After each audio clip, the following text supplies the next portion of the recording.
tudo bem? Começa agora mais um programa Fé em Ação. Obrigada sempre a você que nos acompanha pela TV ou pelas redes sociais. Aliás, você já acessou nossas redes sociais? Aproveite para nos seguir. facebook.com/FéEmAçãoNT, o nosso Instagram que é @FéEmAçãoNT, ou acessar o nosso blog para deixar os seus comentários, novotempo.com/FéEmAção. Se inscreva também no nosso canal do YouTube. Lá você encontra todos os vídeos do nosso programa e as entrevistas de pessoas que estão envolvidas em ações em favor do próximo. Aproveite para rever estes conteúdos e quem sabe colocar alguma ideia em prática aí na sua comunidade. Agora você que gosta de assistir o nosso programa pela TV Novo Tempo, anote aí os nossos horários alternativos. Quinta-feira, às 8 horas da noite e sábado, às 11h30 da noite. Hoje vamos dedicar o espaço do nosso programa para conhecer duas pessoas que vão dividir com a gente suas experiências de fé, histórias de transformação e de amor ao próximo. Sérgio Azevedo, é com você.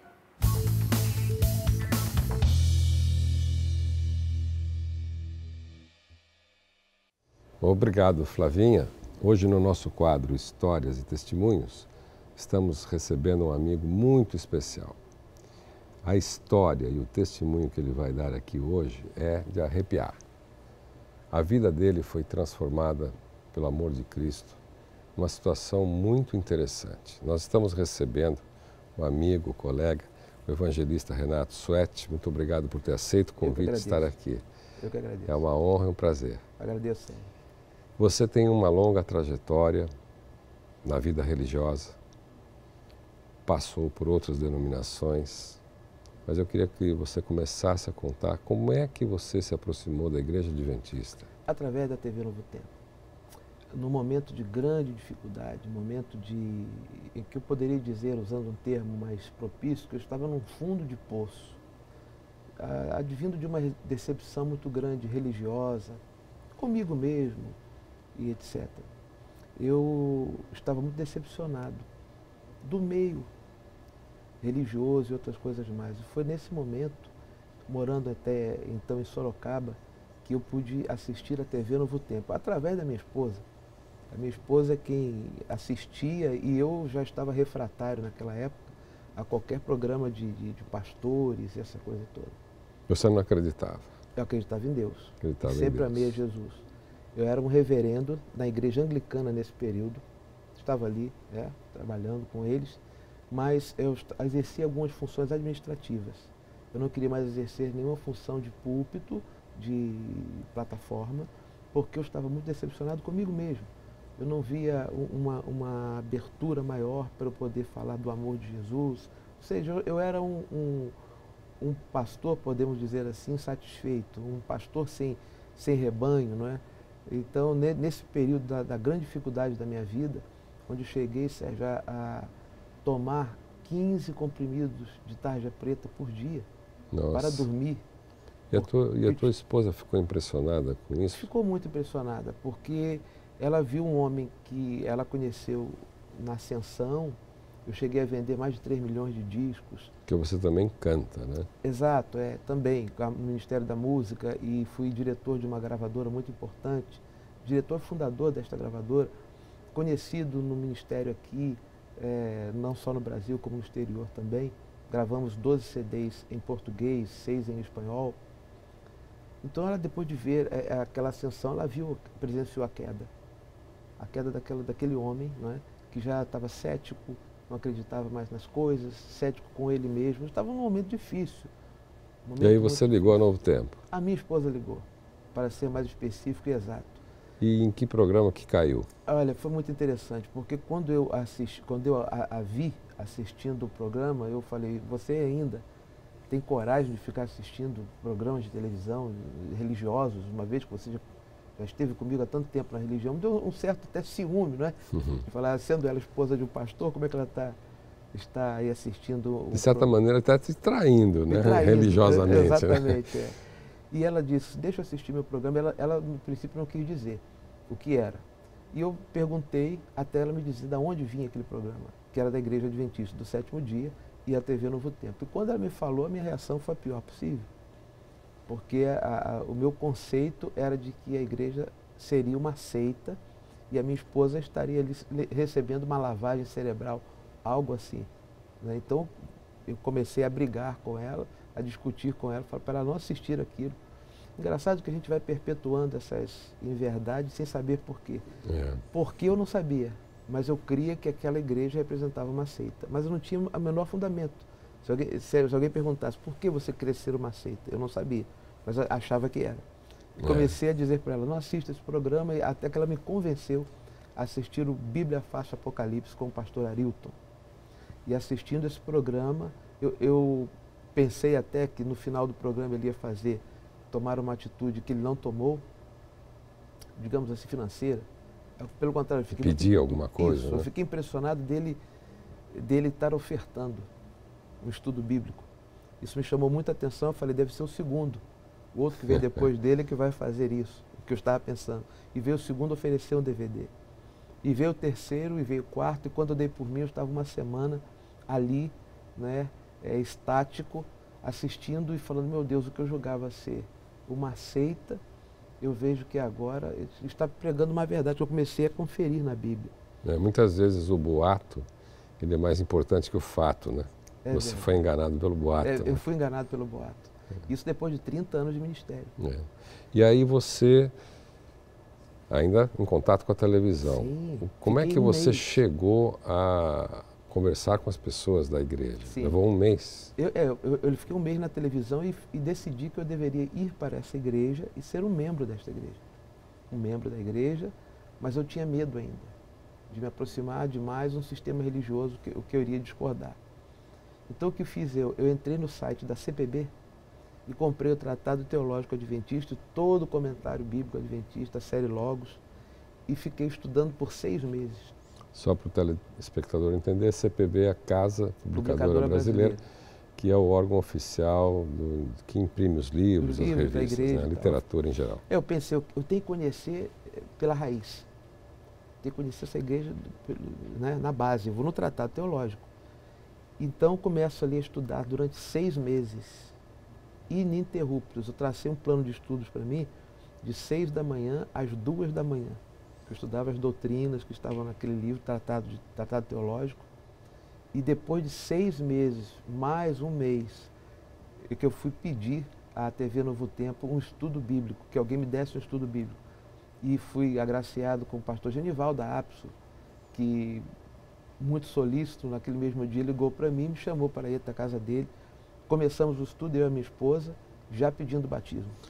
Só para também situar, a APSO é uma das associações, né? A igreja é dividida em regiões, e nessas regiões tem as chamadas associações, lá em São Paulo. Paulista, né? A Associação Sudoeste Paulista, pois eu estava em Sorocaba. Exatamente. Ele começa a me dar estudos e eu já pedindo batismo. Eu sabia que eu tinha que vir para a igreja e começar de novo. Após deixar os 30 anos do ministério, deixar o passado como Paulo fez. Paulo expressa isso muito bem em Filipenses 3, verso 7. Considerar aquilo que era lucro como perda para ganhar a Cristo. Né? É um novo nascimento. E o novo nascimento aconteceu, quem que lhe batizou? Pastor Ayrton e o pastor Genival. Pastor Ayrton conduzindo e o pastor Genival. Pastor Ayrton Keller, que é o líder da Igreja Adventista em toda a América do Sul. Tive esse privilégio, né? Exato. E o pastor Genival nas águas, o pastor Ayrton fazendo a condução. Incrível, como Deus atua, Uma né, coisa nas maravilhosa. pessoas. Agora, e levaram um ano para me batizar. Um ano. Você fez um estudo teológico em 6 meses, um madureza, né? Antes deu isso. A antiga palavra madureza. É engraçado que eu estudava com o pastor e ele, aquilo que ele estava passando para mim eu já havia estudado, mas eu fazia de conta que não sabia, para poder passar pelo processo, como é, e chegar até o batismo. Quero que o meu desejo é batizar e começar a vida do zero. Porque aquele homem sem vida, aquele homem sem razão de viver, encontrou razão de viver, me tornei uma nova criatura, minha saúde. Tudo mudou. Tudo mudou. Hoje você é evangelista da Igreja Adventista no Rio de Janeiro. Graças a Deus, no Rio Mas de Janeiro você e no Brasil. Continua com o dom, com o talento da música, né? E eu gostaria que você presenteasse nossos telespectadores com uma das músicas. Você, inclusive, depois eu quero mostrar o trabalho que você já fez pela Casa Publicadora Brasileira aqui citada, e também um trabalho que você fez próprio, né? Exatamente. Está disponível para o telespectador. É uma canção que se chama Tantos Caminhos, que marca muito, Sérgio. É uma canção que eu fiz há 25 anos atrás, eu estou regravando, e ela fala um pouco da nossa história. Por favor. Tantos Caminhos. Andei por terras distantes, vaguei por lugares errantes, procurando a verdade que me fizesse feliz. Eu andei tantos caminhos, eu pisei tantos espinhos, meus pés cansados só queriam descansar. Meus olhos tristes, já cansados de chorar, e eu pensei te encontrar em templos, eu pensei te encontrar em livros que nada, te encontrei no coração. Eu pensei te encontrar em templos, eu pensei te encontrar em livros que nada, te encontrei no coração. Esse é um pedacinho da música. Lindo. Para mostrar que a gente encontra mesmo ao Senhor é no coração. É verdade. Amém. Muito obrigado por vocês ter estado aqui com a gente. O nosso te agradeço, tempo Sérgio. acabou. Agradeço a mas... você, a fé e a Novo Tempo. Obrigado. E você é um convidado permanente. Venha Muito contar obrigado. outras histórias aqui em outros momentos. Muito obrigado. Você, telespectador, não saia daí não. Depois do intervalo, nós vamos conhecer um outro lado. Nós conhecemos aqui o Renato e ele ganhou uma nova vida.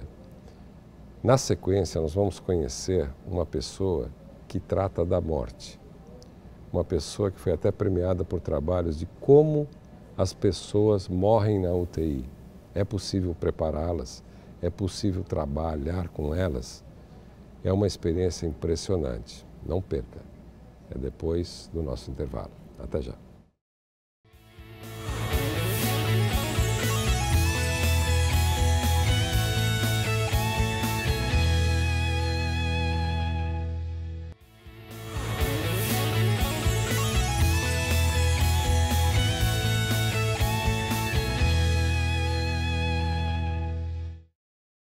Como prometido na primeira parte do programa, nós vamos ter o privilégio de conhecer um pouco da história e também o testemunho de uma pessoa que veio de longe.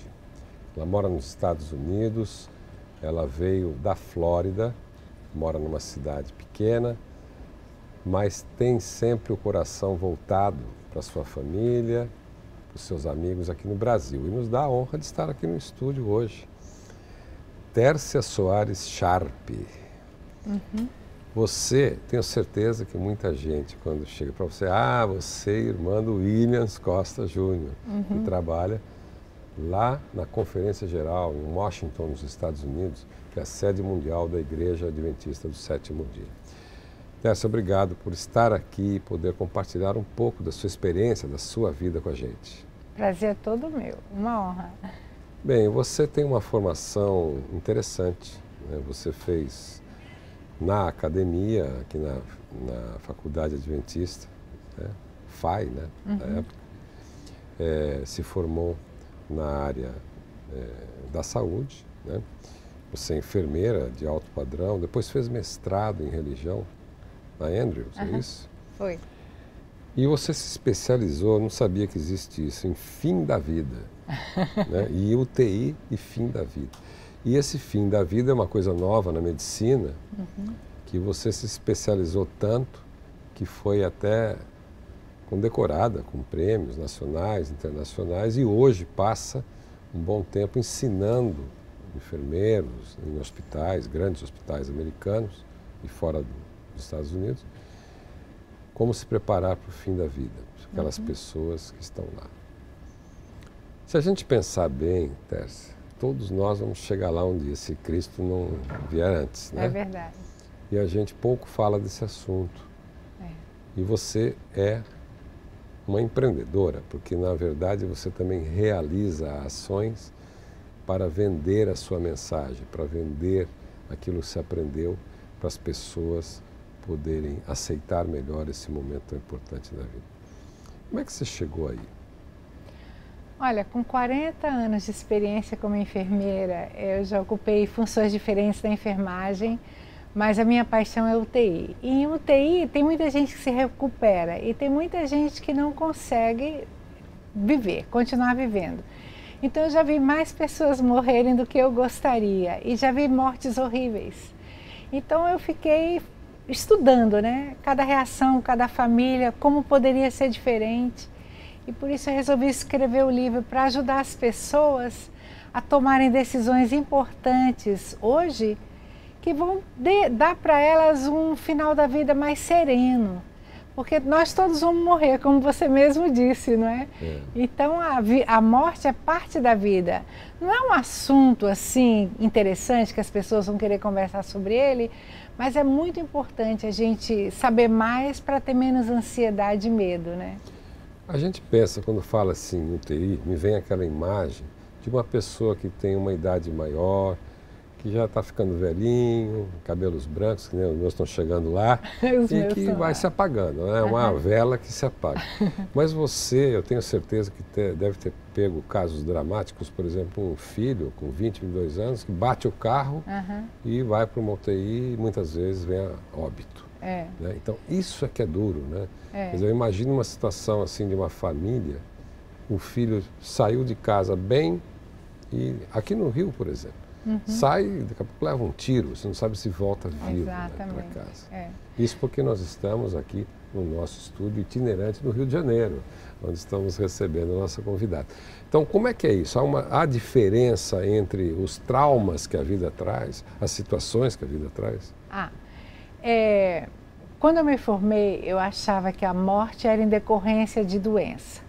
E com o passar do tempo eu vi que não. Qualquer pessoa de qualquer idade, com doença ou não, pode morrer. Então, por isso que esse livro é pertinente para todo mundo, não só para os idosos que possam estar na UTI, em equipamentos artificiais. E o que você disse é verdade. Às vezes um garoto de 28 anos tem uma overdose, aí tem uma morte cerebral. É muito traumático ver a mãe se despedindo de um filho que, intencional ou não, está naquela situação irreversível. Então, aí fica aquele drama da família, né?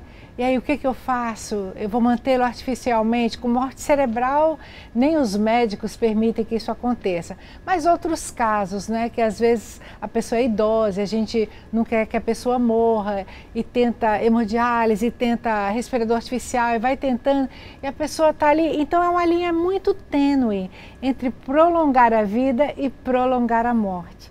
Por isso que a proposta é que se eu ou você, nós decidirmos em determinada circunstância, se eu depender de equipamentos artificiais, o que eu quero? Eu quero ficar lá tendo a minha vida prolongada ou a morte prolongada, ou eu prefiro uma morte natural, né? Porque às vezes por amor a gente interrompe o processo natural da morte. Onde entra a parte legal nisso? É totalmente legal, inclusive aqui no Brasil. O problema aqui no Brasil é que os médicos ainda não estão aceitando muito bem que os próprios pacientes tomem suas decisões. E as próprias famílias muitas vezes falam, não, ele está deprimido por causa do diagnóstico, então ele não tem condições de decidir, vou decidir por ele. E às vezes o paizinho, a mãezinha está bem consciente, orientado e queria outro fim, entendeu? Então é complicado. Então é possível, sob o argumento da lei, de você poder tomar decisões quanto ao final da vida. Exatamente. Algumas decisões. está de acordo com a ética médica, é legal, e o nome do documento chama-se Testamento Vital. Eu falo sobre isso no livro. Bom, você está falando tanto no livro que eu vou mostrar o livro. Estou fazendo aqui. comercial, né? Aqui, última palavra. O texto é bem sugestivo, né? É. E a gente entende que você escreveu com 40 anos de experiência. Já estou curioso de saber aqui o que contém. Mas dá para a gente assim um resumo da mensagem que você, através do livro, quer passar para as pessoas. Uhum. Eu acho que durante a nossa vida, a gente sempre quer ter a última palavra em qualquer questão, né? Um poder, mostra que a gente ganhou uma questão. Mas com relação ao fim da vida, ninguém se preocupa quem é que vai ter a última palavra. E muitas vezes essa responsabilidade recai sobre os familiares. Os filhos que amam tanto a mãe ou o pai, naquele momento emocional tão estressante, eles ainda têm que decidir, olha, seu pai não tem mais jeito, mas não, estou esperando um milagre. Então, o tempo que às vezes a família precisa para entender o que está acontecendo e aceitar, é o tempo que o ente querido está sofrendo mais. Então, não tem outro tempo, é aquele mesmo. Então, se eu decidir por mim, eu não quero ficar, por exemplo, eu estou dando um exemplo simples, dependendo de equipamentos artificiais para me manter viva. Eu já elimino a preocupação de meus filhos de terem que decidir isso para mim. Eles só vão ter que honrar. Perante a Bíblia, perante Deus, Deus fala que Ele é o doador da vida. E aí Ele que retira a vida da gente. Exato. Isso não cria um conflito religioso? Não cria porque eu não estou antecipando a morte de ninguém. Eu não estou fazendo nenhuma atividade que vá abreviar a morte de ninguém.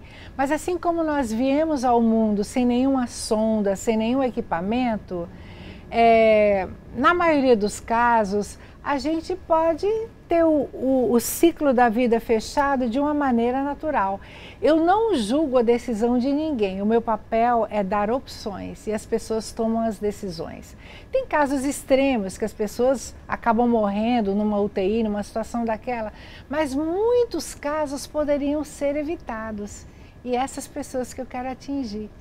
Eu estou chamando a atenção, Tércia, você é minha amiga e eu estou aqui para fazer a advocacia de uma questão que é complicada. Por exemplo, se os filhos vão decidir alguma coisa em que o pai ou a mãe estão no leito de morte, até que ponto isso não pode ser questionado?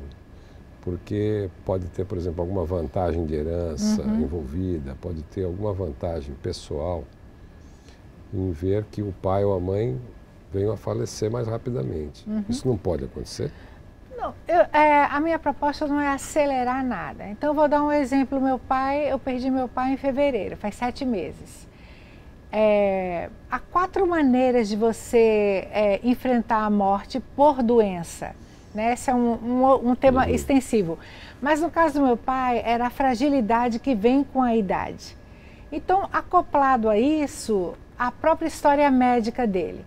Mas o idoso já tem mais dificuldade de deglutir, quando vai comer aspira a comida, já dá uma pneumonia aspirativa, uma infecção urinária se torna uma infecção generalizada.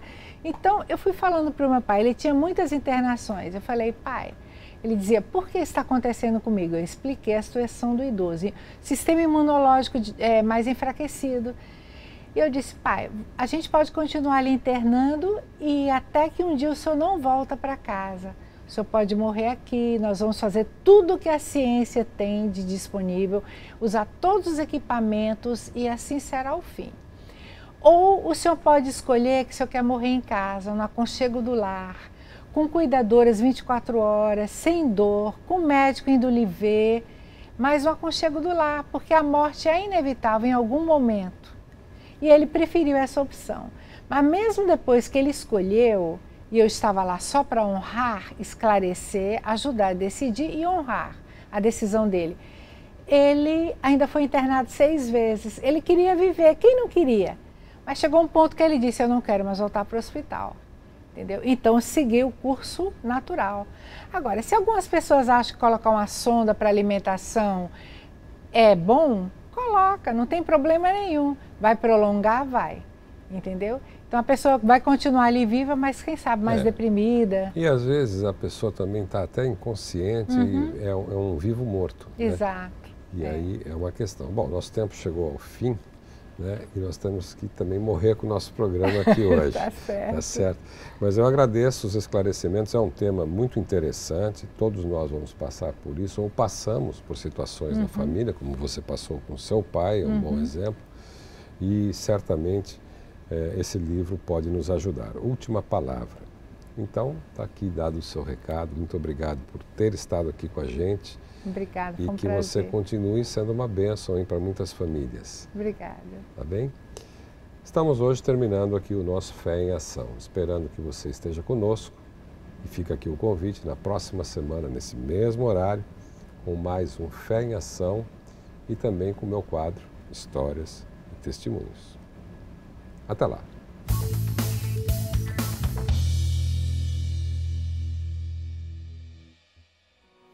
Obrigada, Sérgio, e aos nossos convidados por dividir tantas experiências com a gente. Para rever essas entrevistas e todos os conteúdos do nosso programa, basta acessar nossas redes sociais.